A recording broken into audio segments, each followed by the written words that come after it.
It's not that you have a premeditated idea of what you want to do. That's what design is. But drawing is where the path reveals itself in the act of doing. And that's a different experience.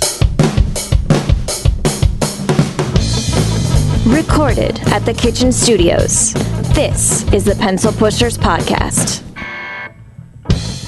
Welcome, leadheads. You are listening to the Pencil Pushers Podcast, and as always, I am your humble host, Mike Rosato.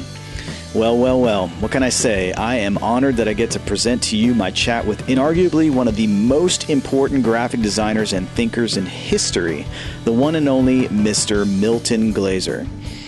But for those who don't know him by name, to simply call him a graphic designer does not do his career and talents justice. He's also incredibly respected and a prolific artist, who has been given perhaps the highest award one can get in our field, being a recipient of the National Medal of Arts back in 2009. He also happened to design arguably the most beloved logo ever, the I Heart New York logo, which helped change the city forever, amongst many other things too numerous to mention here. Our talk found him ever inspiring, often deeply philosophical, and sometimes fiery and brutally honest with his critique of the modern design world and some hopeful advice on what can be done about it. Folks, what more can I say? Let's get into it with Milton Glaser. All right, we are here with the legendary Milton Glaser. How are you doing, sir? Very well. First of all, I should just state I didn't get a real feel for who you were as a person and as an artist until probably about 10 years ago when I saw your documentary, To Inform and Delight. That was my entry point to your career, and I have been following you ever since then and just always amazed. I wanted to start out firstly to tell you that the podcast is a podcast for the love of the hand-drawn arts. So we have a wide audience that talks about animation, illustration, graphic arts, etc. My background as a graphic designer also informs this conversation that I have with various people who come on the podcast as guests. And typically what we'd like to do in this instance, since the audience is so wide, it would be great to go through a little bit of a timeline. There's so much to cover with you, and I want to ask so many questions, and I know our time is short. So I think it might be good to walk through your own personal love of drawing as we talk about the timeline of your career as quickly as possible. Can you tell me a little bit about your childhood? You were born in 1929, happy belated birthday, in the Bronx, New York. What was that like for you growing up in New York City? You know, these questions are so cosmic in their implications. It's like trying to summarize 90 years in a sentence. So it's nonsensical to even attempt it. I grew up in a left-wing neighborhood, largely Jews who had escaped from Nazi Germany or anticipating Hitler. And they were a left-wing community of about 800 to 1,000 people. And they're very progressive and very cultural. And at a time when New York offered tremendous opportunity for learning, about 90% of the kids went on to college. It was a very rich environment. And then I had the benefit of going to New York's public schools, which were fantastic. Olneyville Junior High School and the High School of Music and Art and Cooper Union, all of which were engaged teachers of passion and interest and intelligence. It was a great time to grow up in the city for its intellectual ferment and its activity and its openness to culture. And so I grew up with this curiosity about what the world was like and what the arts were and how they contributed to life. Outside of that, there are a million other things I could say, but that gives you a generic idea of what the spirit was. And what were your parents like? Were they also artistic in their own way? Did they guide you towards this path, or was it more intuitive for you? That's hard to analyze. They were working people. My father was a tailor who became a dry cleaner because he couldn't find enough tailoring to do. My mother basically took care of the family, as most women did at that time. Whether they were artistic is a question I don't know how to answer. Certainly they didn't have a vehicle like painting to deal with, but they encouraged me by and large. My father was apprehensive about whether I could make a living in the arts, but my mother was entirely supportive and thought I could do anything. And at that point, you know, in your formidable years, beginning in your teenage years, did you get a sense that art was sort of the thing that you wanted to get a hold of as a career, or did it just happen to get there? I mean, I know you went to Cooper Union, so obviously you started fairly early. Well, I started earlier, and then I started going to life class when I was 12 years old with Moses Sawyer, who was a brother of Raphael Sawyer, who was better known. I always loved to draw, and like many people, it was obsessive. It was not out of any premeditation. It's just that it gave me great pleasure when I did it. And I always tell the same stories. It's a little boring, but I was sitting at the dining room table when I was about 14 or 15. And I looked at my mother and I began to draw her. For one reason or another, I thought I would do a drawing of her. And in the act of drawing, I realized I had no idea what she looked like. That the drawing itself enabled me to be attentive, which is, of course, the great role of drawing. It enables you to see what is real. And as a consequence, I just continue doing that all my life. And there's nothing that gives me greater pleasure. So you've mentioned many times before, and it's been said many times before, your great quote, "Drawing is thinking." And I did an illustration that talked a little bit about that because it was a reflection of a day that I was having when I was drawing to get away from my day. And I found that to be the case many times when I was in school, particularly when I was studying a class that I was not very interested in. I'd start to doodle. Do you ever find that drawing is something you do to not think anymore? Well, it depends what you mean by thinking. Thinking in terms of left brain, left lobe activity is not what you do when you draw. When you draw out of an intuitive sense that there's a secret that must be revealed, and that only when you go through the act of attempting to represent something do you realize what that secret is. And also, incidentally, not to confuse what drawing is, it has nothing to do with representation, although that's where you start. What counts in a drawing is what is in between the object and you. And that is essentially created in the brain. Your idea of what drawing is a manufactured thing that goes from the neuralgia of the hand to the nerve endings in the brain. And there's a path that is followed.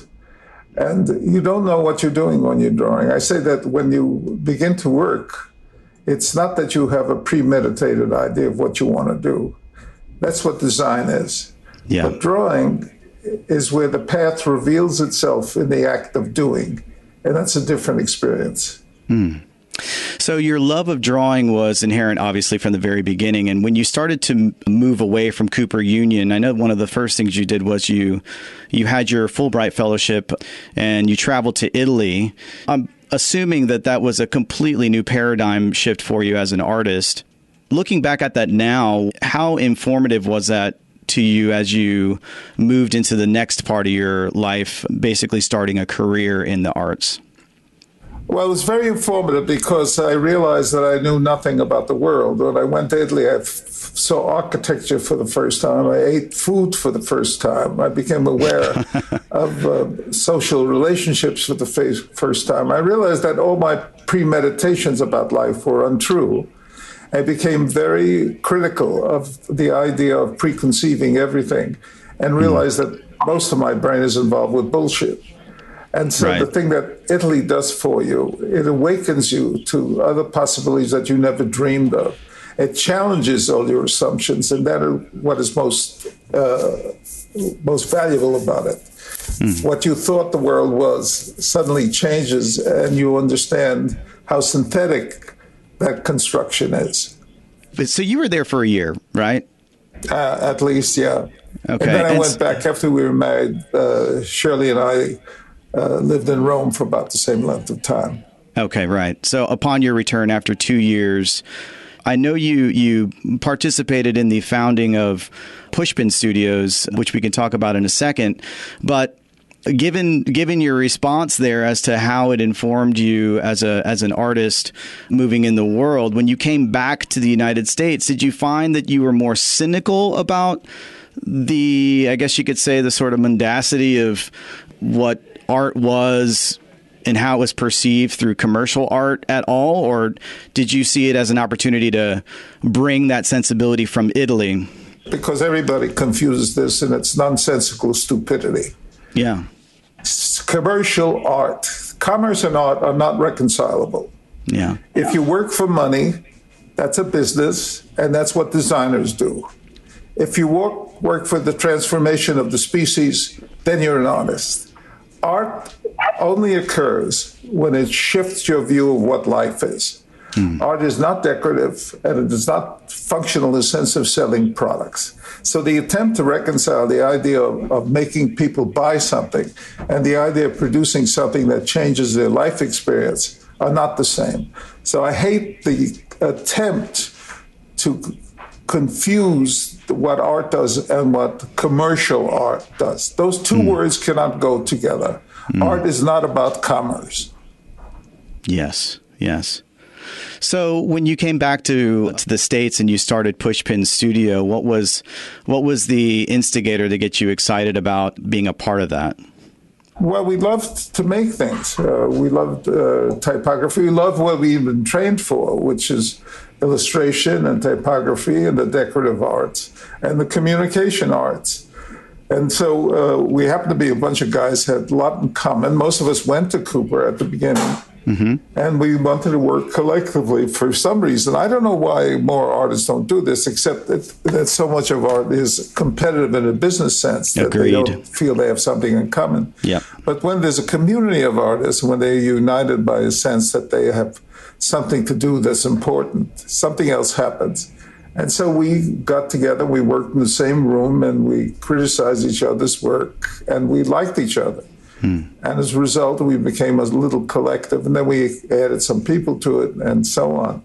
And over the 20 years that we existed, we did an awful lot of work, and we transformed some assumptions. The assumptions were the kind of introduction of narrative and the decorative to what had been sensibility dominated by modernism and abstraction. And we changed that. Interesting. So you did that for about 20 years, and fast forward, you were also the designer of the iconic illustration for Mad Men, the TV show. That was, obviously a glamorized reflection of what being an ad group would be like in the 50s and 60s. Was there any truth at all reflected in that show that you found, working through studios in the 50s and 60s? Agency business is a business. It's in the business of persuading things to buy things. Right. It's essentially commerce. And what I was doing was paraphrasing. I did that not that long ago, but paraphrasing something I had done 30 years earlier, because the focus of that particular story was during that period. It's not a particularly good work, I must say. So during I think it was around 1958, you published a book with your wife. And by the way, I believe your anniversary was yesterday. Is that correct? That's funny. We forgot about it. Oh, well, happy anniversary. Thank you. 62 years. I saw that. That's amazing. That's amazing. So I guess it's apropos. I did want to ask, because one of the great works actually that I just happened to find yesterday was this children's book you produced called If Apples Had Teeth. I'm constantly amazed with all of the different artwork that you've produced throughout the years. Obviously, it's incredibly prolific and very widely varied in style. And then I discover another style that I hadn't seen of yours, which was in that book. Can you tell me about how that came about? Well, that was sort of a cartoony way I drew. I did several jobs that way, but Shirley and I were traveling somewhere on on a bus or a train, and we said, let's make a book. And so we came up with this idea, and every time we would go someplace, we would invent another category. It's a charming book, I have to say, and for one reason or another, an American publisher picked it up and reprinted it after 60 years. Can you imagine? Wow. They just published it again, and only this week I got an inquiry from a Dutch publisher who wants to publish it. It's already been published in Portuguese and Spanish, curiously. And we looked at it. It's pretty good. It actually, for something that we did at the very beginning of our marriage, it holds up extremely well. It's simple, but funny. I've actually only gotten a chance to really look at the illustrations, and I ordered it yesterday. So I must thank the publisher who picked it up again, because it's coming to my house and it should be arriving tomorrow. I'm very excited to actually read the book as well. The words are good. And did you enter into the foray of doing any other kind of children's books afterward? Were you inspired to do that, or was it just a one-off and then that was it? I've done a bunch of children's books, yeah. The Long Race, and a book called The Alpha Zeds, and I've done about a half dozen children's books. But they're not obviously central to most of my work. So children's books come and go, and every once in a while one sticks. If apples have teeth, apparently is sticking. So one of the things that I've always been incredibly fascinated with you, and it was also kind of comforting for me as an artist and a designer, is you are somebody who's not a big fan of trends or styles. And please forgive me if I'm misquoting you, but I've always had a struggle with trying to find a style, because that's what people tell you should do, is to have a style so that people remember what your work is supposed to be like. And obviously you've broken that mold many, many times before. Why do you find that is important for you as a designer, as an art, and also as an artist? Well, let me tell you what happens with style, so-called style. Style is a mode of work. It means you use a grease pencil or a thin pencil, or you do bright color washes, or you do crayon, whatever it is. It defines a manner of working that makes your work identifiable as yours. As a result of that, when you send something to an art director, he looks for something that is distinctive, so his work can be selecting material that's unusual. Right. So he'll pick you because you know how to draw rabbits better than anybody else. So every time there's a rabbit job, they'll call you. And they'll keep calling you until you get sick and tired of doing rabbit jobs. But you can't change, because it's where your life resides. That's where you earn your money. Sure. So you keep doing rabbits until you get bored with it, and then you're just doing it only for the money. That is the path of accomplishment in the graphic arts. Yes. You become noted for something, and you keep doing it until it no longer has meaning for you. So why do you stick to any style? I mean, unless it's part of your neurology. If you happen to have a shaky hand, then a line that you draw reflects that shakiness, then it's real. Right. But if you imitate a shaky hand, it's something else.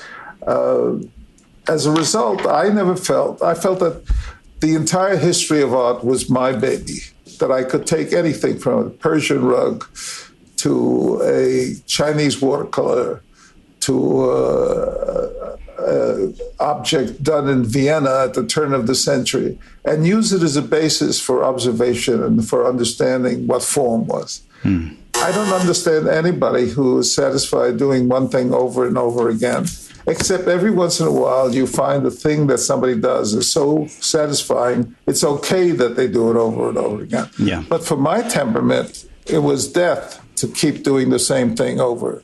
Yes. And clearly that's very evident of your career. And when you look at all the various things that you've done over the years, there's a very famous animator. He's a Canadian filmmaker named Richard Williams. And one of the things that he's talked about is that he's admitted to the fact that he calls himself creatively greedy. What's the driving motive to delve into many different styles?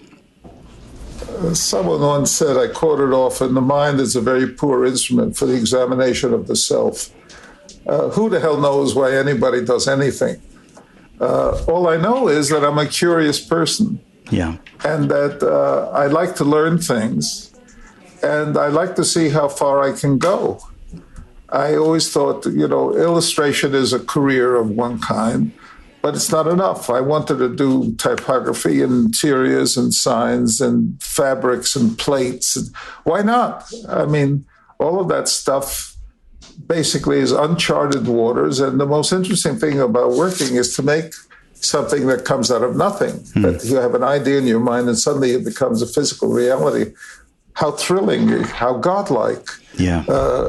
So why should I do what I already know how to do? Picasso is a great lesson for that, right?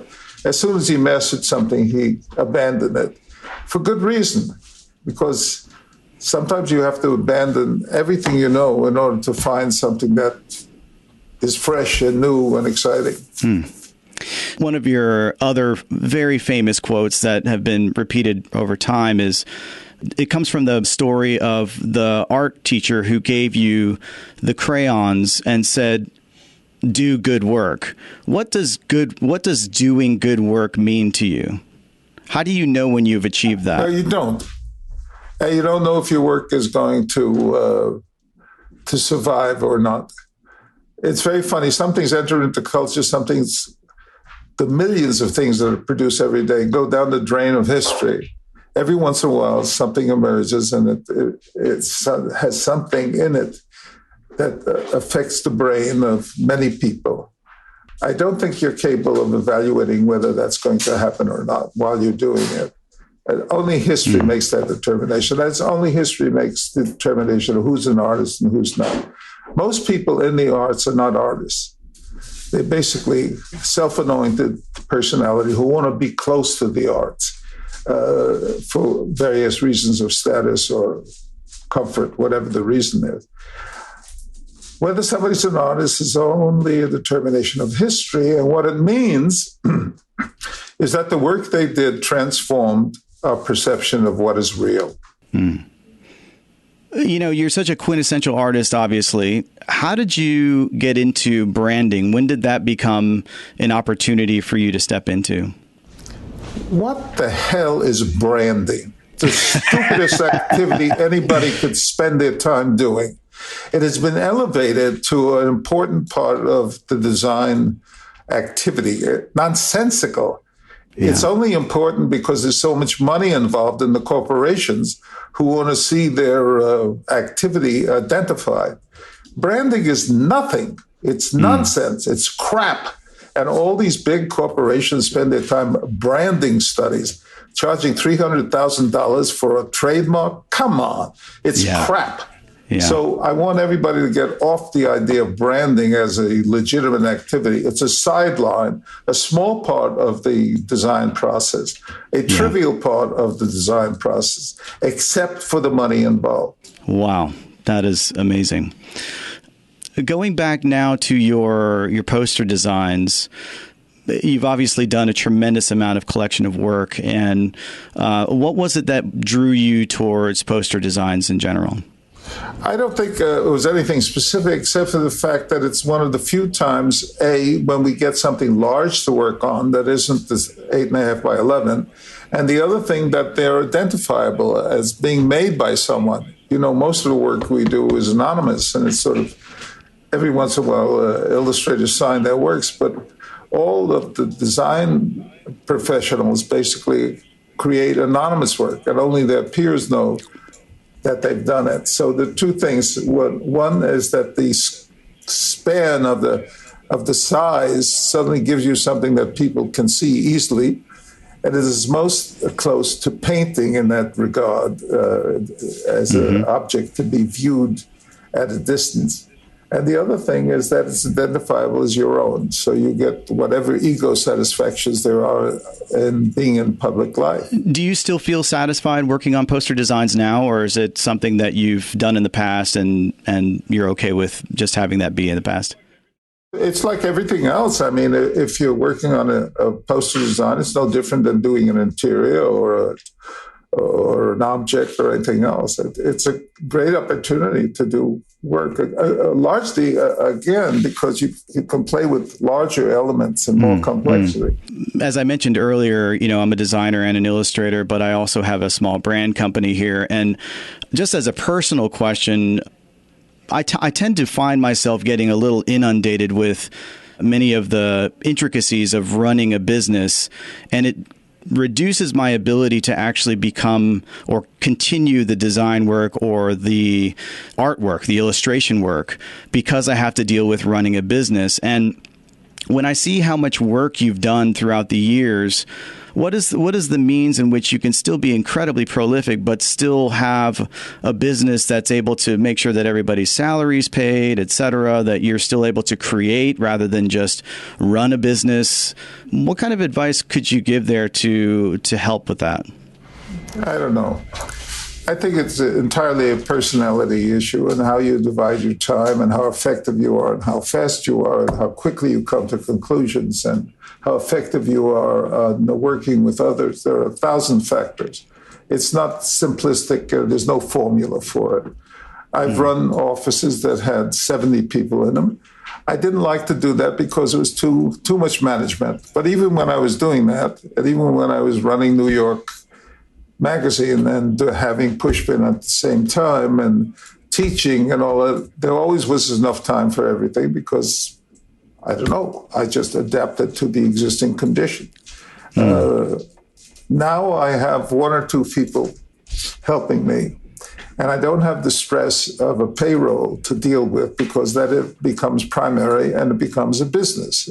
I don't like the idea of my activity being a business, although it's unavoidable.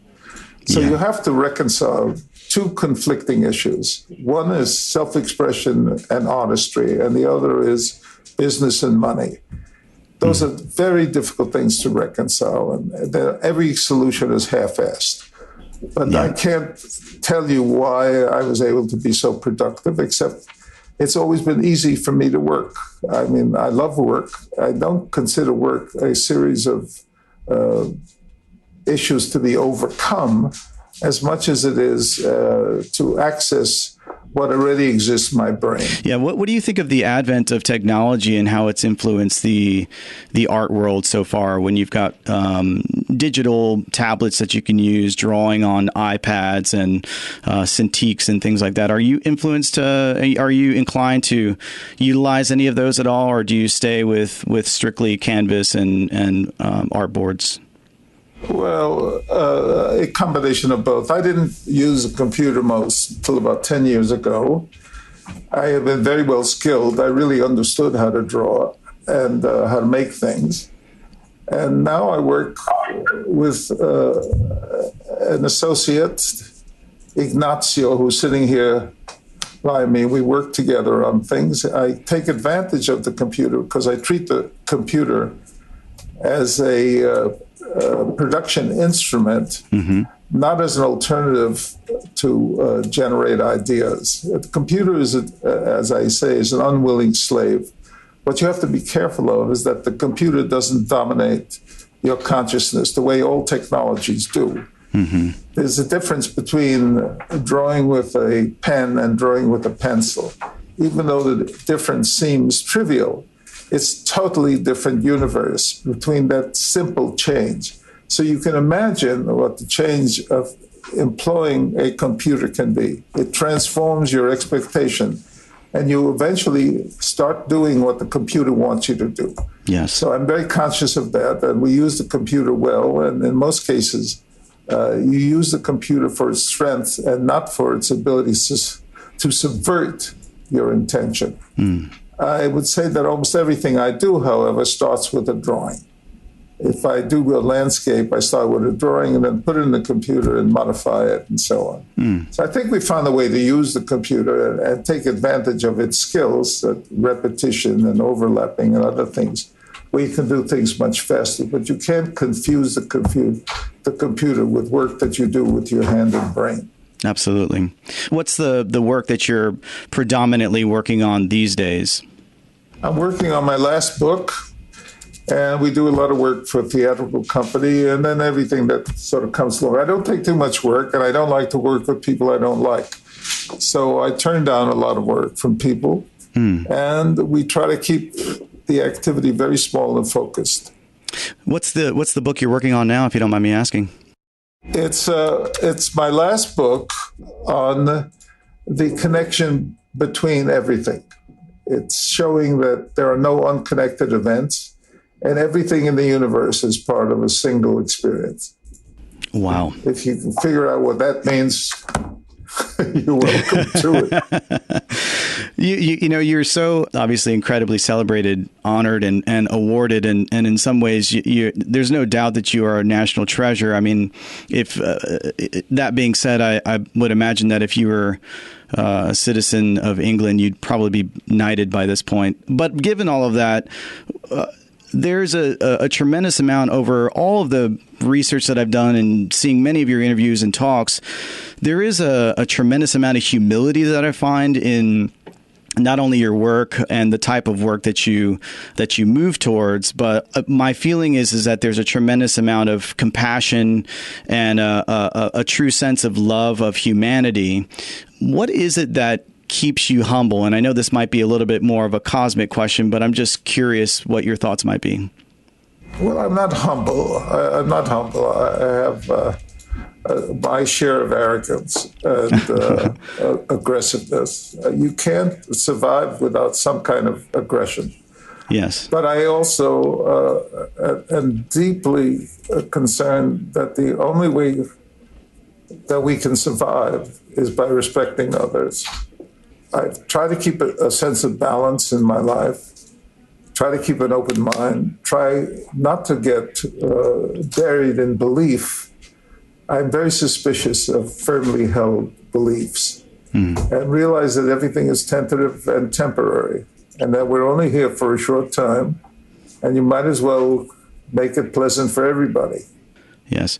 And so for many years you were, I think over 50 or 60 years, you were a teacher. And did you get to the point where you just felt like, I've done that phase, or was there a specific reason why you stopped teaching on a regular basis? Well, I only stopped teaching last year, and I'm still going to teach a class this year, part-time and in the critical sense. But I think teaching is one of the great things you can do. It's one of the few things that really gives purpose to your life when you step back and say, well, what was my purpose? The fact that you've been able to pass on what you knew is a big purpose. So you have a class that you're going to start teaching this year, is that correct? Start teaching this year, but it'll be in the master's program, and it'll be a kind of overarching criticism of everything that's being done to give the students an alternative voice about their work from their faculty. What do you think about the new generation of designers that are up and coming these days? I don't know. I don't understand what most of them are doing. Besides which, this new generation of designers consists of several million people, so I don't know who you're asking about. Some are good, some are not, some are intelligent, some are not. Not enough, you hear this from academics, not enough know how to draw. And drawing to me is... we're sort of putting that together in a document now. Drawing is a form of attentiveness, and if you're not attentive, you're not alive. Yeah, as I mentioned before, I didn't really start getting into the design world until about 10 or 15 years ago, and I went to art school for an illustration degree, and my intention was to become an animator, and I really pushed away the computer for many years and thought it was the devil. I just really was very adverse to it. But one thing that I can say is that once I was called to basically get a job where I needed to pay bills and feed myself, my ability to draw moving into the design world made it incredibly easier for me as a designer. And one thing that I find is a lot more difficult for a lot of designers who don't know how to draw or even attempt to.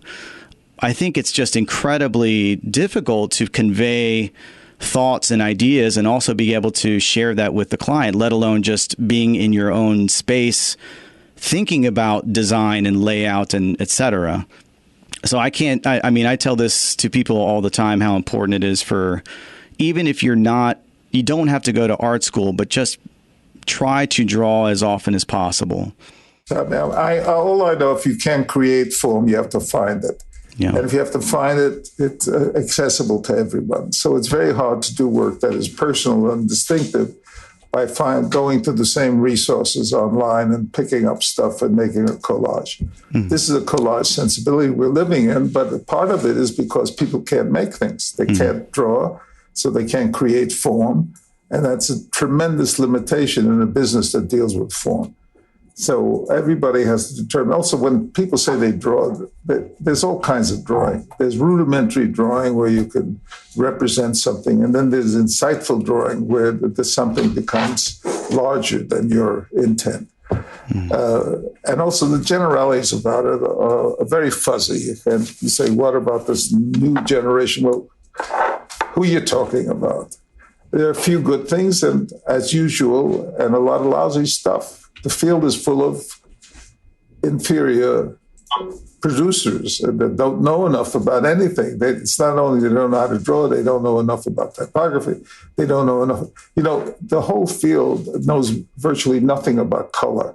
You would think, well, that's strange. So you look at something, you realize it's always red, yellow, blue, and so on. That the idea of tonality in graphics hardly ever comes up. Things like that, which are so fundamental, are simply not apparent in the work that's being done. Wow. I guess we have a lot of work to do, that's for sure. I don't want to take up too much of your time. I know you're incredibly busy. But as you look back on your career, what is it that you find to be the thing that you're most proud of? And is there anything that you still feel like you need to do? I'm most proud that I've endured and that I've maintained a certain level of work. I've done my share of crummy work. By and large, I've done some, I would say, good work, and I've enjoyed doing it. I've had a marvelous time in the field. This is, I think, this is not a good period for graphic design or illustration. There was a golden period where everybody was on a high level. This is not that. Our work is now dominated by advertising and marketing, and those are not the environment that produces really good work. That produces work and branding work that helps corporate America achieve its objectives. But my objectives and the objectives of corporate America are not the same. What can designers do to step into changing that? Change the economy, go to a fairer system, promote healthcare, be concerned about your fellow citizens, be conscious and intervene in the passage, take political action. This is a manifestation of late capitalism, a disgusting form that is abusing people. And when you see a Trumpian character emerge, whose whole universe is based on oppression, you have to fight that. You have to move from what used to be only aesthetic to the political world as well, or else you can't have any effect. Agreed. Wow. I think that's a great way to end this podcast, Milton. I can't thank you enough for meeting with me today, and also just for all of the work that you've done. You have inspired me to no end, and I tried to keep my composure as much as possible because I'm such a big fan of yours. But thank you so much for taking the time, and I wish you great fortune in the future. Hopefully we'll get to meet at some point, and until then, thank you so much, Milton. Okay, goodbye. All right, bye-bye. All right, everybody. Thank you so much for listening to the Pencil Pushers Podcast. Follow us on Instagram at the Pencil Pushers Podcast for visual representation of our guest artwork, topics discussed, and anything else that contributes to the show. Be sure to subscribe. Tell a friend. Tell lots and lots of friends. Become a leadhead. And we're out.